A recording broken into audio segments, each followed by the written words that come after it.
আল্লাহুম্মা সাল্লি আলা ওয়া আলা আলি সাইয়্যিদিনা মুহাম্মাদ ওয়া আলা আলি মোহাম্মদ করবা বাড়ি করবা ঘর করবা কি যখনই চলিয়ার যাবে প্রাণ পাখি আল্লাহ মহব্বতে মোহাম্মদ ওয়া আলা আলি মোহাম্মদ কবরেরই খবর যদি মানুষ জানিত ঘরবাড়ি ছাড়িয়ারে সবাই পালাইতু আল্লাহুম্মা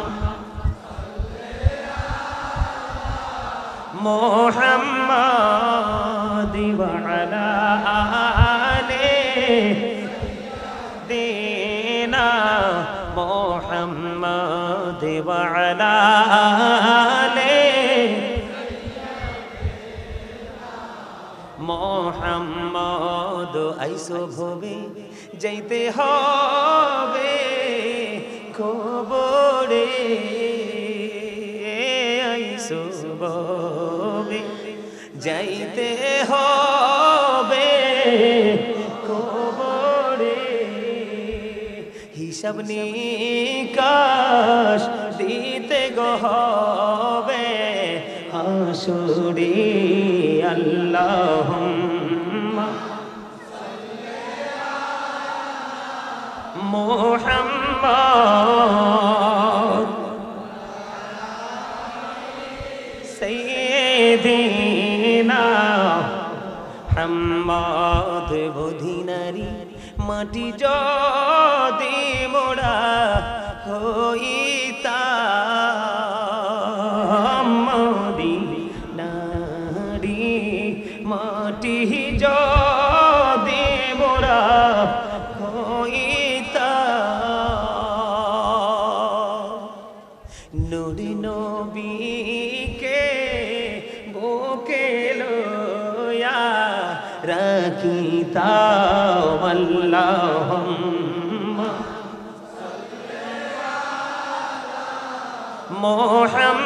মুহাম্মাদ ওয়া আলা আলি মুহাম্মাদ কান্দায়ো না প্রাণের নবীকে কান্দায়ো না প্রাণের নবীকে নবীকে কান্দাইলে রে কাঁদবা হাসরে আল্লাহুম্মা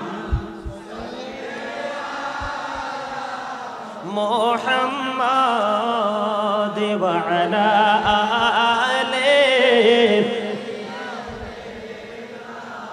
মুহাম্মাদ জোরে বলেন আলহামদুলিল্লাহ। আপনাদের কাছে ভালো লাগছে? ওই যে দেখেন একবারে দেখছেন নি যে তারা দেখছেন চোখের পানি মনে হয় যে ঝর্ণায় তখন পড়ছে তার। আমি যখন দুরূদ টান দিছি আমি দেখছি তার দিকে তার চোখ দুটো দিয়ে ঝর্ণার মতো পানি পড়তেছে গড়িয়ে গড়িয়ে। আমি এখান থেকে আপনাদেরকে অনেকগুলো মেসেজ দিয়েছি, বিশ্বাস করেন আমি মনে করি আজকের এই প্রোগ্রামটাকে আমার আল্লাহ কবুল করে নিয়েছে। আমি এই সৃজনের মধ্যে ঈশ্বরের দুরূদটা পড়তে পারি নাই, সময় পাই নাই, কিন্তু আজকে কেন জানি সবগুলো অটো মনে হয়ে যাচ্ছে। এতে আল্লাহর খাস রহমত ছাড়ার কিছুই হতে পারে? আর জোরে বলেন পারে? পারে না, পারে? তো যেহেতু রাসূলের শানে, আল্লাহ রাসূলের প্রেমে আমি গজল এতক্ষণ আলোচনা করেছি, আমি একটা গজল গাইবো, আপনারা আমার সাথে একটু গাইবে? আর জোরে বলেন পাই গাইবে? আপনারা যদি পছন্দ করেন আমি কয়েকটা গজল গাইবো, গাওয়ার পরে তারপরে আমার বাকি কাজ শেষ করে প্রোগ্রাম শেষ করব। আপনারা গাইবেন আমার সাথে একটু? আর জোরে বলেন গাইবেন? নবী নবী বলে হায়, একুটা দেশ না বক্সে গজলটা টান দিলে দেওয়া যায় না? নবী নবী বলে হায়, কেঁদে কেঁদে দিন যায়, পাইনি দিদার ধমে, লাখো সালাম কদমে নবী, লাখো সালাম কদমে নবী, লাখো সালাম কদমে নবী, লাখো নবী নবী বলে হায়, কেঁদে কেঁদে দিন যায়, পাইনি দিদার ধমে, লাখো সালাম কদমে নবী। সোনার মদিনায় লুকিয়ে আছো গো, দেখতে না পাই নয়নে গো, দেখতে না পাই নয়নে, দয়ারি ঝরে যাও, গোলামের দেখা দাও, দয়ারি ঝরে যাও, গোলামের দেখা দাও, ধন্য করো জনমে, লাখো সালাম কদমে নবী, লাখো সালাম। নবী নবী বলে হায়, কেঁদে কেঁদে দিন যায়, পাইনি দিদার ধমে, লাখো সালাম কদমে নবী, লাখো সালাম কদমে। ওমা মারহাবা কয় না? এত আস্তে গজল গাইলে ধন্যবাদ দিতে হয় না? তো মারহাবা মানেই তো আমাকে ধন্যবাদ দেওয়া, কথা বলে না কেন? হ্যাঁ, ওই ওই যে ওসমান ভাই আছে, তাদের দোলখার মাহফিলে যখন আসছি, গজল যখন গাইছি, আরে বাপরে বাপরে বাপ, ওই সাক্ষী আছে কি পরিমাণ হাদিয়া দিছে ওখানকার মানুষ। তা আপনাদের হাদিয়া দেন নাই, হাদিয়া দেওয়ার দরকার নাই, কিন্তু ধন্যবাদও কি দিবেন না? আরো জোরে বলেন। আমি আপনাদের ঘুমন্ত হৃদয়কে জাগিয়ে দিতে চাই আমার নবীর প্রেমের মাধ্যমে, ঠিক কিনা বলেন? আরো জোরে, আরেকটু মহব্বতে আরেকটা গজল গাইব, খুব মজা। এটা আগে শুনছেন কিনা জানি না, যদি আমার আলোচনা যারা শোনেন তারা শুনবেন। গাইব আরো জোরে। জগৎটাকে আল্লাহ পাকে সুন্দর সাজাইছে, জগৎটাকে আল্লাহ পাকে সুন্দর সাজাইছে, সর্বশেষে নূর নবীকে ধরায় পাঠাইছে, সর্বশেষে নূর নবীকে ধরায় পাঠাইছে। জগৎটাকে আল্লাহ পাকে সুন্দর সাজাইছে, জগৎটাকে আল্লাহ পাকে সুন্দর সাজাইছে, সর্বশেষে নূর নবীকে ধরায় পাঠাইছে, সর্বশেষে নূর নবীকে ধরায় পাঠাইছে। নবীকে আল্লাহ আপন নূরে সৃষ্টি করে সবার আগে, বলেন নবীকে আল্লাহ আপন নূরে সৃষ্টি করে সবার আগে, পাঠাইয়া সবার পরে সম্মান দেখাইছে, পাঠাইয়া সবার পরে সম্মান দেখাইছে, সর্বশেষে নূর নবীকে ধরায় পাঠাইছে, সর্বশেষে নূর নবীকে ধরায় পাঠাইছে। সবুজ রঙে, সবুজ রঙে জমিনটারে সাজায় আছে সুন্দর করে, বলেন সবুজ রঙে জমিনটারে সাজায় আছে সুন্দর করে, আকাশেতে মিটি মিটি তারা ঝুলাইছে, আকাশেতে মিটি মিটি তারা ঝুলাইছে, সর্বশেষে নূর নবীকে ধরায় পাঠাইছে, সর্বশেষে নূর নবীকে ধরায় পাঠাইছে। মারহাবা। বন্ধু, রমজান মাস হলো উম্মতের মাস, জোরে জোরে বলেন না সুবহানাল্লাহ। এরপরে মজার খবর হলো, একটু খেয়াল করেন, একটু খেয়াল করেন, আমি প্রমাণটা দেই আপনাদেরকে। শাবানুল মুকাফফির করা হয় না? শাবান মাস বন্ধু গুনাহ মোচন করার মাস। শাবান হলো গুনাহ মোচনকারী, জোরে জোরে কোন সুবহানাল্লাহ। ও রমাদানুল মুতাহহির, রমজান মাস হলো পবিত্রকারী, জোরে জোরে সুবহানাল্লাহ। কি কয়?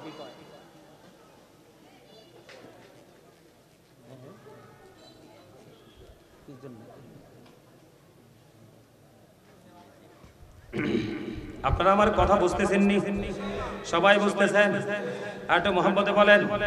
আল্লাহর কাছে সব সময় শাবানের রাত্রিতে আপনি খালি দোয়া করবেন। কি করবেন? আল্লাহর কাছে দোয়া করবেন, আল্লাহুম্মা বারিক লানা ফি রাজাব ওয়া শাবান ওয়া বাল্লিগনা রমাদান। জোরে জোরে কোন আল্লাহু আকবার। এই আল্লাহ, আপনি আমাদেরকে রজব ও শাবানের বরকত দান করুন। জোরে জোরে কোন সুবহানাল্লাহ। আর জোরে কন্যা। এরপরে আল্লাহর কাছে বলবেন, ও বাল্লিগনা রমাদান, আপনি আমাদেরকে রমজান পর্যন্ত পৌঁছে দিন। জোরে জোরে কন্যা সুবহানাল্লাহ। আর একটু মহব্বতে পড়ুন না সুবহানাল্লাহ। বন্ধুরে আমার, আমি আপনাদেরকে বলি, ঈসা রুহুল্লাহ ডাক দিয়ে বললেন, ঈসা রুহুল্লাহ আল্লাহকে ডাক দিয়ে বললেন, আল্লাহ গো, এই জামানায় আমার চেয়ে বুজুর্গ কেউ আছে কি? খেয়াল করেন, খেয়াল করেন, লাইলাতুল বরাতের মর্যাদা বোঝানোর জন্য বলছি। ইয়া রাব্বাল আলামিন, এই যুগে আমার চেয়ে বুজুর্গ আছে কি? আল্লাহ রাব্বুল আলামিন ঈসা রুহুল্লাহকে ইশারা করে দিলেন, ওই রাস্তায় হাঁটতে থাকো। তিনি হাঁটতে শুরু করলেন ইশারা পেয়ে। হাঁটতে হাঁটতে হাঁটতে হাঁটতে কিছু দূর গেলেন। কিছু দূর যাওয়ার পরে দেখলেন বিশাল একটা সাদা পাথর। আল্লাহ গো, আপনি তো বলেছেন যাওয়ার জন্য, এখন তো সাদা পাথরও দেখতে পেলাম। আমার আল্লাহ ডাক দিয়ে বললেন, ওই সাদা পাথরে তোমার আশা দ্বারা, মানে লাঠি দ্বারা কি করো? আঘাত করো। কি করো? আঘাত করো। আঘাত করতে দেরি, ও বন্ধু, পাথরটা ফাইটা দুইটা টুকরা হতে দেরি হলো না। এবার পাথরটা যখন দুইটা টুকরা হলো, টুকরা হওয়ার পরে আবার চাইয়া দেখলেন ওই পাথরের মধ্যে একটা জয়ী বৃদ্ধ লোক দেখা যায়। ওই বৃদ্ধ লোকটাকে প্রশ্ন করলেন, আপনি কে? কতদিন পর্যন্ত এই পাথরের মধ্যে দরজা জানালা নাই, এটার মধ্যে অবস্থান করতেছেন? ওই বৃদ্ধ লোক একটা ডাক দিয়ে বললেন, ওই পাথরের মধ্যে বসবাসের বয়স হলো 400 বছর। সুবহানাল্লাহ বলেন না? কত শত বছর? 400 বছর এখানে বসে জান্নাতি ফল খাই। বুজুর্গি কেমন করে পেলেন?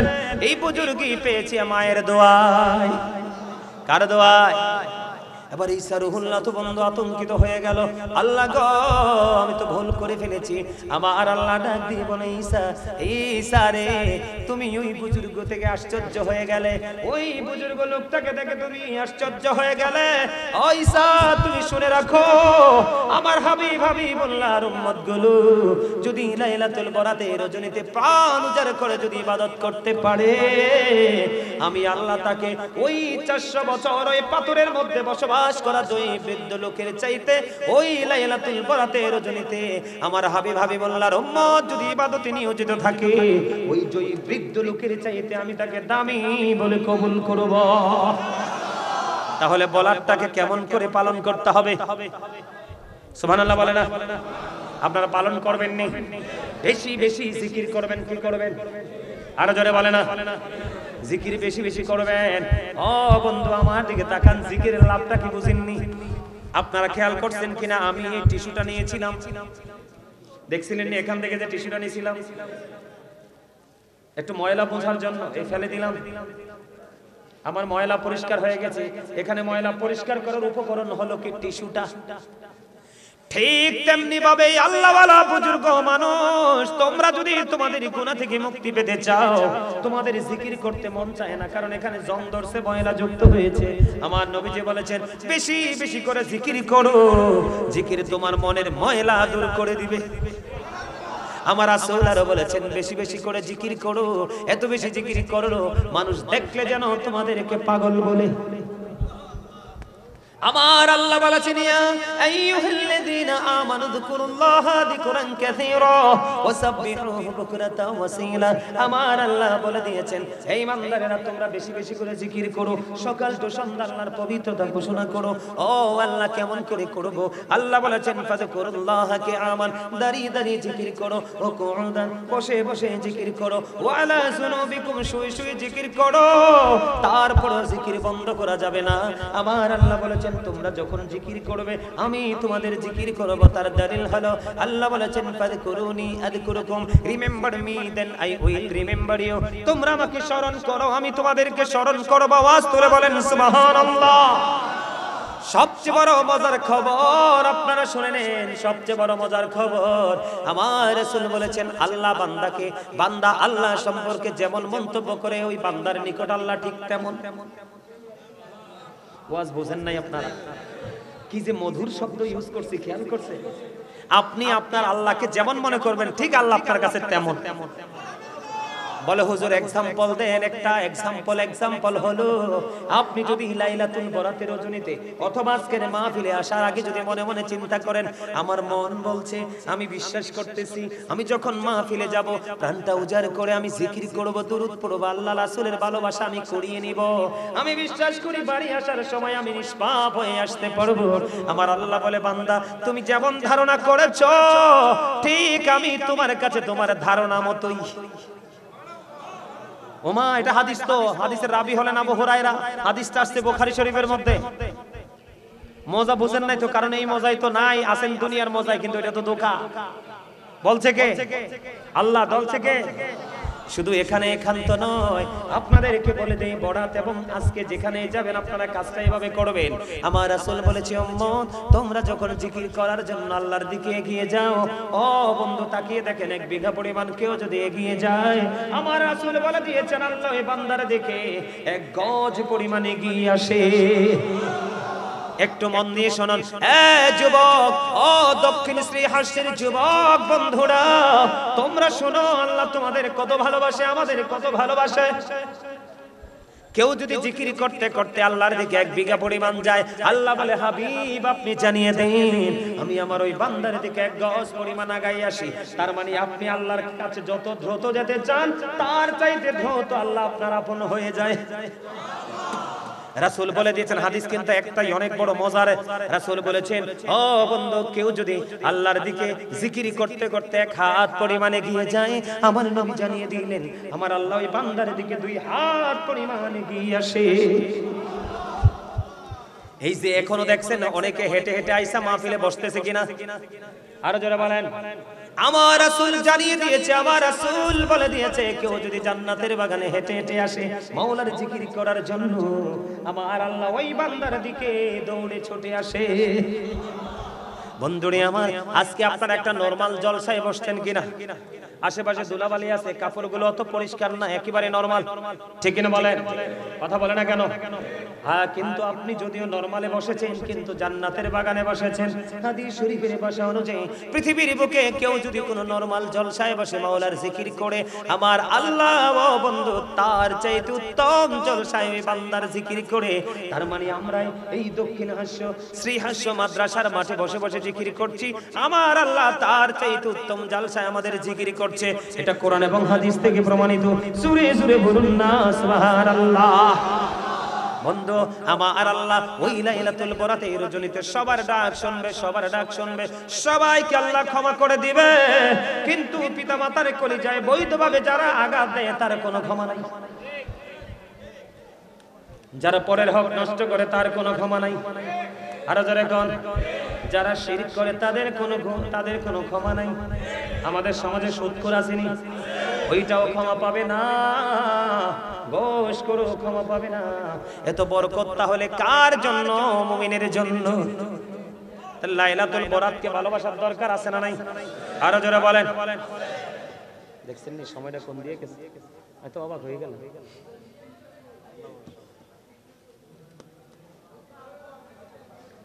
এরারে জিজ্ঞেস এরার কি সমস্যা এখানে? কিছু নেই। এরারে জিজ্ঞেস করতে এনে কি সমস্যা আছে জিজ্ঞাও না, জানো না? এরা জিজ্ঞেস করে এরা কারা বা এরা কেন আসছে, এরা এত জোরে কথা বলে কেন?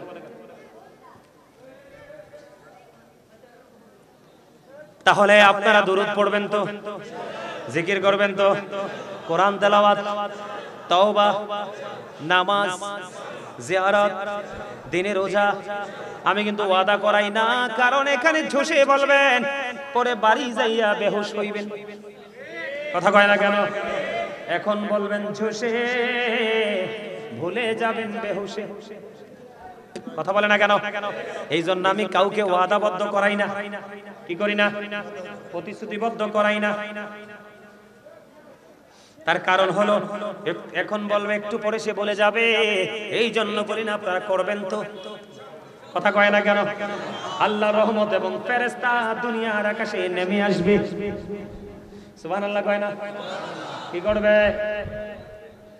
তাহলে আমরা লাইলাতুল বরাতকে উদযাপন করব তো, মা বাবার সাথে, পাড়াপড়শির সাথে দান সদকা করবেন না। আমি আগামীকালকে কি করব জানেন? আগামীকালকে আমার মাদ্রাসা আছে, ওই মাদ্রাসার ভিতরে প্রায় 100-এর উপর স্টুডেন্ট আছে। কত?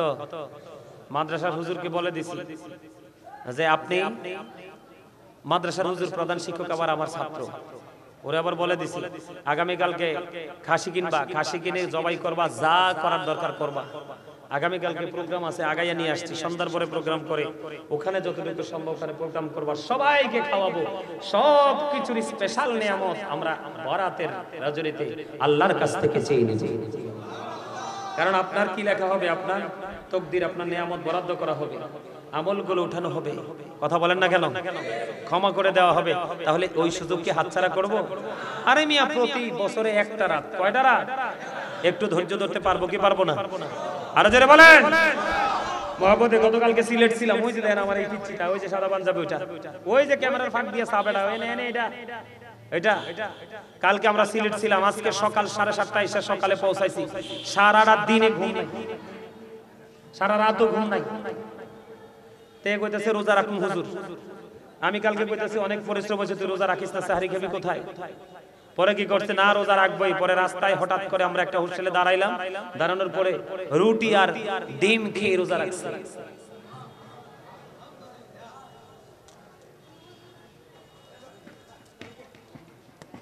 কথাটা বুঝতে পারছে? আপনার মনটাকে আপনি কি করেন? পরিবর্তন করেন, ওটা সব পরিবর্তন হয়ে যাবে। মনটাকে আপনি যা করবেন তাই সম্ভব। আমি তার বারবার বলছি আজকে রোজা রাখার তোমার দরকার নাই, কটা আমি রাখবো। পরে রাস্তার মধ্যে রুটি খেয়ে রোজা রাখছে। তাহলে আপনার অন্তরে যদি প্রেম থাকে, কোনো অজুহাতই আপনাকে বাধা হয়ে দাঁড়াতে পারে। যেমন আজকের এক্সাম্পল, আপনাদের এদিকে আমি আরেকটা মাহফিলে আসছিলাম, কোথায় জানেন? ওই যে ওসমান ভাই বসে রয়েছে, ওই যে কালাটা, খারাপ তো একটু। ওসমান ভাই আইছে, আরেকটা আইছে, কেটে জানি খারাপ আপনি। এই যে আপনারা এখান থেকে ওখানে গেছেন কিনা জানি না, কোথায় না দোলখানি, দোলখা, কয়েকদিন আগে আমি আসছিলাম। আল্লাহ রে আল্লাহ, মানুষের উপস্থিতি, মানুষের মনোযোগ দেখে আমি জানতাম না যে নাঙ্গলকোটের মানুষ এত আল্লাহ রাসূলের প্রেমিক হতে পারে। মারহাবা কর। ওই দিনের প্রেমে দেখেন আজকে আইসা পড়ছে। আমারে আজকে কয়েকদিন ধরে জ্বালাইতেছে, হুজুর আপনি তো 13 তারিখে আমাদের এলাকায় আসতেছেন, আমি কিন্তু জানি না। পরে মেসেজ পর্যন্ত লেখছে ওসমান ভাই। এটা কি জানেন? প্রেম। সে হয়তো বলতে পারতো আরেক মহল্লায় হুজুর আসে, আমি যাবো কেন? কিন্তু তার প্রেমের কারণে আজকে কি হয়ে গেল? ওই রাস্তাটা, দূরত্বটা কিন্তু বাধা হয়ে দাঁড়াতে পারে। আপনিও প্রেম করে দেখেন, আল্লাহর গোলামীর ক্ষেত্রে, রাসূলের সাথে প্রেমের ডুরি লাগানোর ক্ষেত্রে কোনো কিছুই আপনার বাধা হয়ে দাঁড়াতে পারবে। এই কমিটির লোক কই? চাচা কমিটির লোক কই? এদেরকে বলেন ওই পাশ দিয়ে বিছানা বিছিয়ে দিতে। ওই ছেলেগুলো আইসা দাঁড়ায়, ওরা বসতে পারে না। ওই দিক দিয়ে বিছানা বিছিয়ে দিতে বলেন, ওই পিছনের দিক দিয়ে ওরা বসতে বলেন। আমি এই জন্য আপনাদেরকে বলছিলাম, আপনাদের গ্যাফে যে জায়গাগুলো আছে, ভাই এই যে তোমাদের গ্যাফে জায়গা আছে, তোমরা একটু সামনে আসো না, ওদেরকে একটু বসতে জায়গা দাও। রাসূলের সুন্নাত হলো, রাসূলের সুন্নাত হলো আপনি খাইলে আরেকজনকে খাওয়াবেন যদি তৌফিক থাকে। তরকারি রান্না করার সময় ঝোল একটু বাড়াইয়া দিবেন, পাশের গরিবকে যেন একটু ঝোল হইলো বাটি করে দিতে পারেন। আসো না, আসো না, সামনে আসো না, সামনে চলে আসো না ভাই, আসো সবাই চলে আসো, চলে আসো। এই যে তারা বারবার আসে, তারা দাঁড়াই থেকে থেকে কিন্তু চলে যায়, ওরা বসার ইয়া নাই। সবাইকে বলছে সামনে আসেন। আল্লাহুম্মা সাল্লি আলা সাইয়্যিদিনা মুহাম্মদ মাওলানা মুহাম্মদ। আল্লাহুম্মা সাল্লি আলা নবী আনা শাফিয়ানা মাওলানা মুহাম্মদ দুরুদ পড়ো নবীর প্রেমে মজনা হায়রে নবীর প্রেমে নাম ঝিলে নবীর প্রেমে নাম ঝিলে আল্লাহ রাজি হবে না আল্লাহুম্মা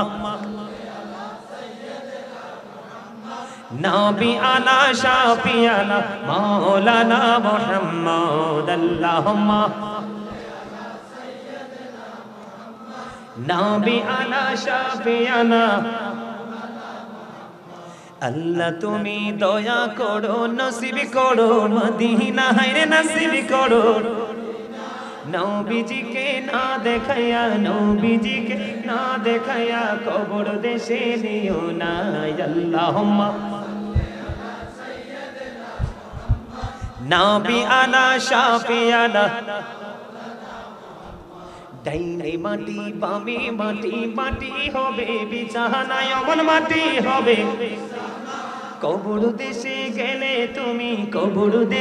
গেলে তুমি পাইবা নবীর ঠিকানা আল্লাহুম্মা নবী আনা শাফিয়ানা আলহামদুলিল্লাহ এই জিকির তো এই দুরূদ তো তোমরা পড়তে জানো না আপনারা জানেন আপনারা তো জানবেনই কারণ আপনাদের সময়ের মধুর জিকির দুরূদ ছিল এগুলো পড়ছে না সবাই আমি ছোট থাকতে আমার চাচা দাদারা সাথে মুরব্বীদের সাথে যাইয়ে যে এগুলো পড়তাম কিন্তু এখনকার আমাদের বাচ্চারা কি জানে এগুলো জানে না কারণ এটার জন্য দায়ী মোল্লারা কারা এতে দুরূদ পড়ে প্রেম করে নবীর প্রেমে দুরূদ পড়ে হেতেই তিন রাস্তার মোড়ে দাঁড়ায় একত্রিত বেদাত করতেছে তো ভয়ে সব ডিলিট করে দিছে কথা কয় না কেন এই মোল্লাদের সাথে যোগাযোগ করা যাবে সম্পর্ক রাখা যাবে যদি রাখো তোমার কপাল পড়বে তুমি ফিতনায় পড়বা কারণ তুমি তো সাধারণ মানুষ কথা কয় না মুসলমানেরই শুধু ৭৩টা দল হবে কার হিন্দু খ্রিস্টান বৌদ্ধরি সব অনন্তকাল জাহান্নামে থাকবে এর কোনো দলমল নাই সোজা জাহান্নাম শুধু মুসলমানের ৭৩টা দল হবে এর মধ্যে ৭২টাই যাবে জাহান্নামে ওনলি 1% একটা দল একটা পারসন যাবে জান্নাতে যেই দলটার নাম রেখেছেন আহলুস সুন্নাহ ওয়াল জামাত যেটার মধ্যে আল্লাহর প্রেম আছে রাসূলের প্রেম আছে ওলিদের প্রেম আছে সাহাবাদের প্রেম আছে মানে এই ইসলামটাকে পাওয়ার ক্ষেত্রে আমরা যতগুলো স্টেজ অতিক্রম করেছি প্রত্যেকটা স্টেজের প্রতি যাদের শ্রদ্ধা আছে পরিপূর্ণ তারাই হলো সুন্নি আর যারা একটা মানে আরেকটা মানে না তারা প্রকৃত সুন্নি প্রকৃত ধর্মভীরু নয় ঠিক না ঠিক সহজে বুঝতে পারছেন আমি আরেকটা দুরূদ পড়তে মন চাইতেছে আরেকটা সুরে আপনারা কি পড়বেন একটু মানে এই বছর আমি এই সিজনে ওয়াজের সিজনে আমি সুরে দুরূদটা পড়ি নাই আপনারা কি একটু পড়বেন আল্লাহুম্মা সাল্লি আলা ওয়া আলা আলি সাইয়্যিদিনা মুহাম্মাদ ওয়া আলা আলি মুহাম্মাদ করবা বাড়ি করবা ঘর করবা কি যখনই চলিয়ার যাবে প্রাণ পাখি আল্লাহ মহব্বতে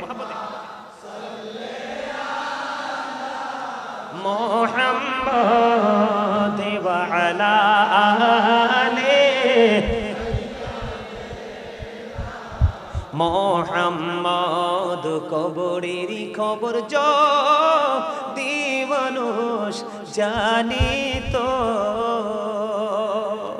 ঘরবাড়ি ছাড়িয়ারে সবাই পালাইতু আল্লাহুম্মা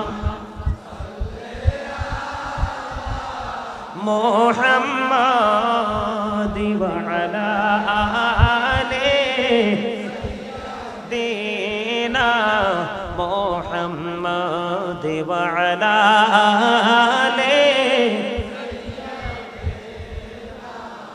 মুহাম্মদ আইসো ভবে যাইতে হবে কবরে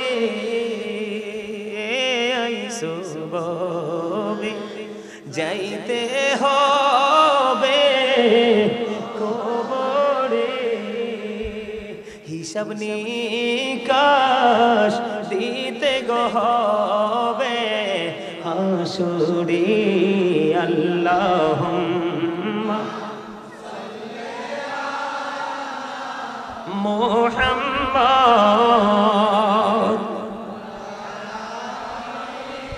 সাইয়্যিদিনা মুহাম্মদ বধিনারি মাটি যদি মোড়া হইতাম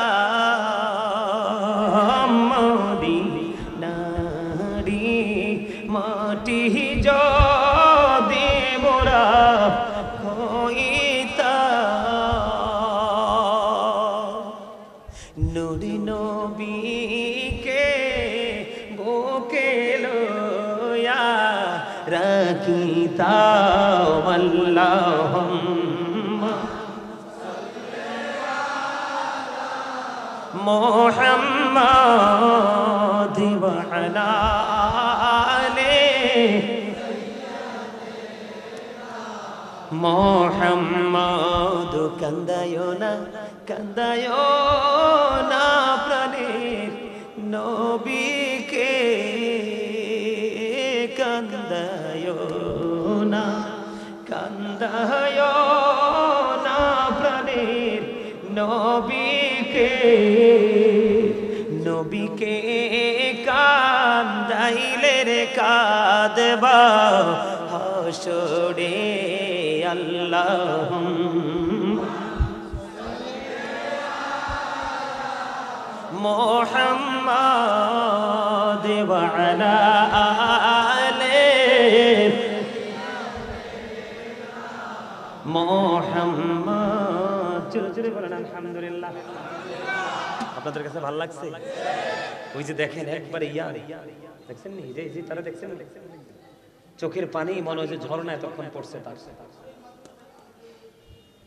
আমি যখন দুরূদ টান দিছি আমি দেখছি তার দিকে তার চোখ দুটো দিয়ে ঝর্ণার মতো পানি পড়তেছে গড়িয়ে গড়িয়ে।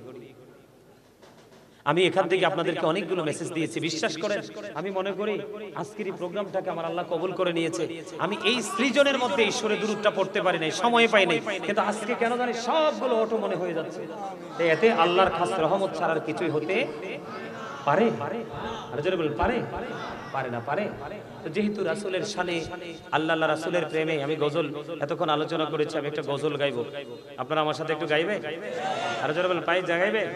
আপনারা যদি পছন্দ করেন আমি কয়েকটা গজল গাইবো, গাওয়ার পরে তারপরে আমার বাকি কাজ শেষ করে প্রোগ্রাম শেষ করব। আপনারা গাইবেন আমার সাথে একটু? আর যারা বলেন গাইবে? নবী নবী বলে হায় একুটা দেশ না বক্সে গজলটা টান দিলে দেওয়া যায় না? নবী নবী বলে হায় কেঁদে কেঁদে দিন যায়, পাইনি দিদার ধমে লাখো সালাম কদমি নবী, লাখো সালাম কদমি নবী, লাখো সালাম কদমি নবী, লাখো নবী নবী বলে হায় কেঁদে কেঁদে দিন যায়, পাইনি দিদার ধমে লাখো সালাম কদমি নবী। সোনার মদিনায় লুকিয়ে আছো গো, দেখতে না পাই নয়নে গো, দেখতে না পাই নয়নে।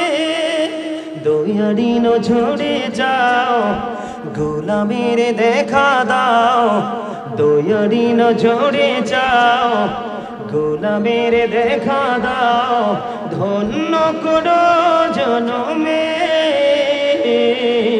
লাখো সালাম কদমি নবী, লাখো সালাম নবী নবী বলে হায় কেঁদে কেঁদে দিন যায়, পাইনি দিদার ধমে লাখো সালাম কদমি নবী, লাখো সালাম কদমি মারহাবা কয় না?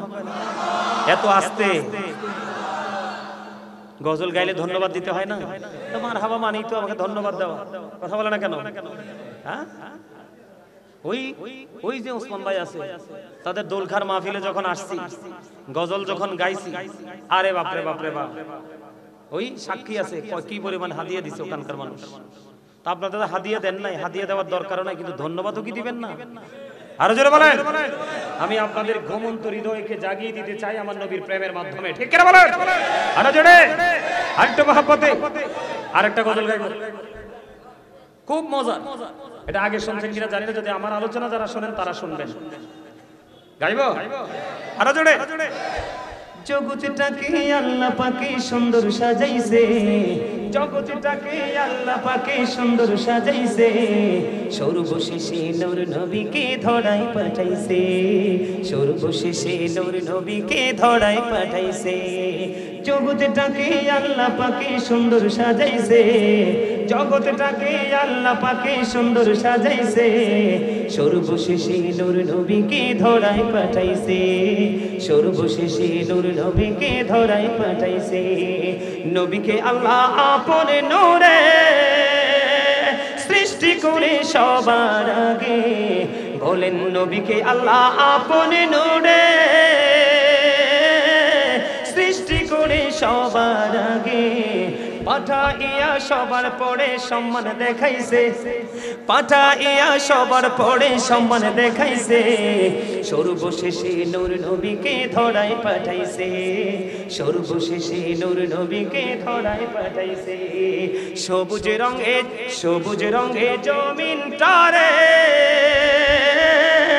সাজায় আছে সুন্দর করে, বলেন সবুজ রঙে জমিনটারে সাজায় আছে সুন্দর করে, আকাশেতে মিটি মিটি তারা ঝুলাইছে, আকাশেতে মিটি মিটি তারা ঝুলাইছে, সর্বশেষে নূর নবীকে ধরায় পাঠাইছে, সর্বশেষে নূর নবীকে ধরায় পাঠাইছে।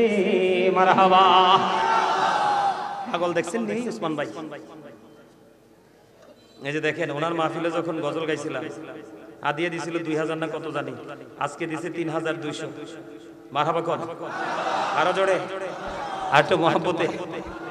ঢাকা গেছি বুঝছেন, ঢাকা নারায়ণগঞ্জ শহরের মানুষের মন একটু শক্ত থাকে না, কথা কয় না।